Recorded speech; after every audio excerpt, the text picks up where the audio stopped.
Hello, people of people football. So yeah, it's good to be back. It's good to talk about football. We had a very interesting night last night of results in the Champions League match day 2. Wow, where do we start? Oh nah. Sorry, I'm not gonna start there. We're gonna start with the first game they played yesterday.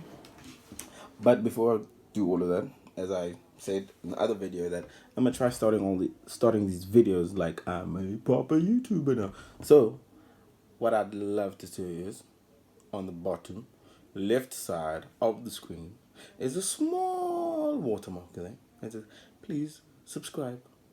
After subscribing, obviously please like the video. So without further ado, let's get into it. I'm about to start talking now. No. So yeah, first game of the day was Braga versus Union Berlin, the team that lost in the final minute against Real Madrid. Shame how history repeats itself for them. Feel sorry for them. They lost again in the final seconds. João Moutinho with a nice hit from the edge of the box, which went into the bottom left hand corner. Yeah, bottom left hand corner of the goal. So it's such a shame for them. They were leading the game 2-0 at some point in the game. So for them to go down like that in the final second, it just shows you that the Champions League is really elite competition there. You can't take anyone for granted. I mean, Braga's a good team. Braga has a lot of like talented players. Moutinho and I saw Carvalho and Bruma's goal. It was a nice goal by Bruma. But moving on to the second game, I think it was Salzburg and Real Sociedad.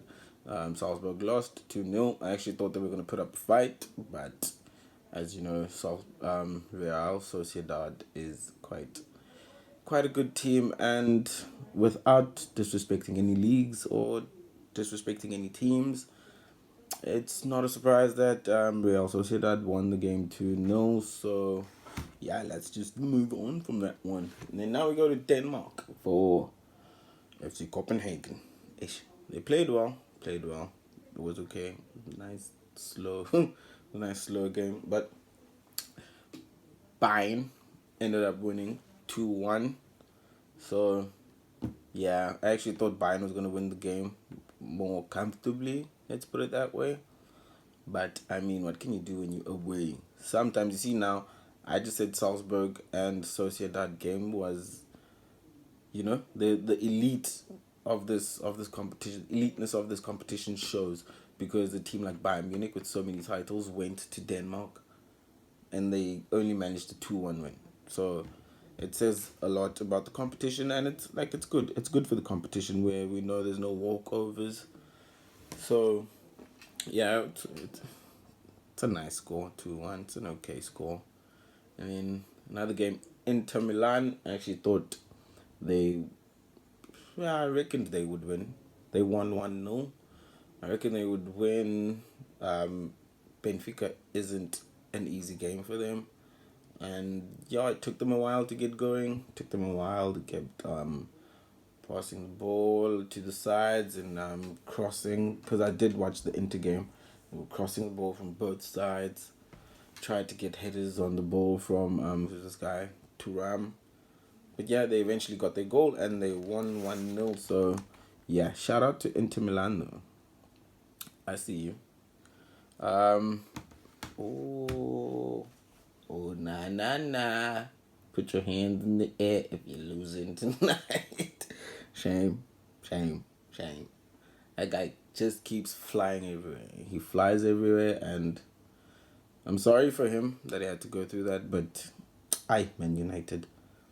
But on some positive note, let me just put this stat out there. Rasmus Højlund is the first player since Erling Haaland. Rasmus Højlund is the first player since Erling Haaland to score was the youngest player to score in his first 2 games in the competition, the Champions League, that is, since Erling Haaland. So that was just like a nice footnote for Man United. Otherwise, I can't say anything about them besides I'm enjoying what's happening to them. Like, I mean, I'm a Chelsea fan, so I can bask in the sunshine knowing that, look at them. They're also struggling. But yeah, haven't won a game. I don't know since when. They've lost 6 games out of 10, I think. So that is quite bad. What's happening to Man United is really quite bad. If they don't have a look at what is going on with their team, and I know they've got a couple of injuries also and a couple of disciplinary issues, off-field disciplinary issues, that is, with some of their players. So, yeah, man, I just don't feel any sympathy for Man United. For my... It's good. It's good. It's good. What's happening to them is actually good because they were giving Chelsea a really tough time when Chelsea couldn't buy a win. We couldn't buy a draw. We kept on losing every single game, and every single Man United fan that I know was on my case, laughing at me. So why shouldn't I laugh at them? Because how the wheel turns around and round and round. Look at you now. Sorry for that, but yeah. And then we go to the Jude Bellingham. That boy. Told you. Boy wonder. That boy. Good assist for Vinicius Jr. in the first goal. And then, my goodness, his second goal. Ooh. His first goal. Woo! That was a good run.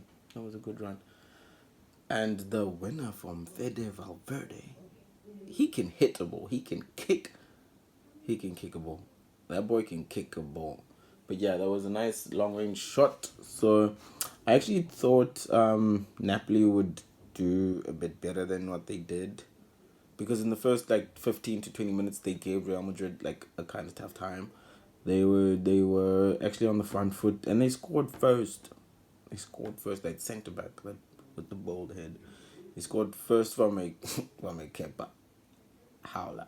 I would call it Kepa howler because he came to punch the ball, missed the ball completely. I think it hit. I don't know who it hit on the head and hit the post and then went in. But yeah, Arrizabalaga does give you those kind of sad mistakes sometimes, but on the day it didn't cost them because they eventually won the game 3-2, so we don't cry about it, we just move on. And I didn't pay particular attention to Sevilla versus PSV. I knew it was going to be a tough game. Sevilla haven't been playing good of late, but they were ahead and they ended up drawing the game 2-2.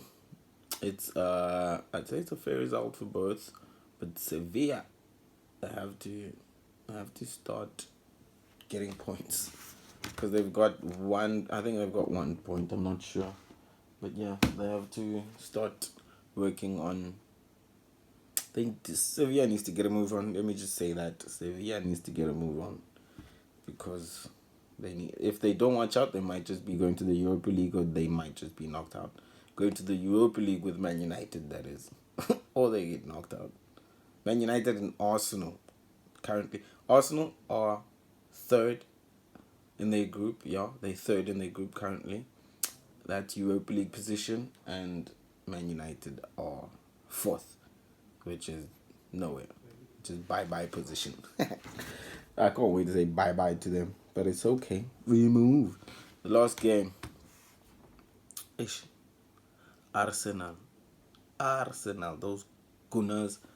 Arsenal, I was betting on them yesterday, which brought me down to earth that I'm a Chelsea fan. I shouldn't be betting on Arsenal to win. So yeah, I bet on them to win, and guess what? They're the only team that made my slip lose. I lost because of them, because of Arsenal. But then we don't cry. We just move on and laugh at them. I knew it. I just knew when Bukayo Saka got an injury, I just knew that Arsenal were not going to come back. And their substitutions were awful. Why would you bring off...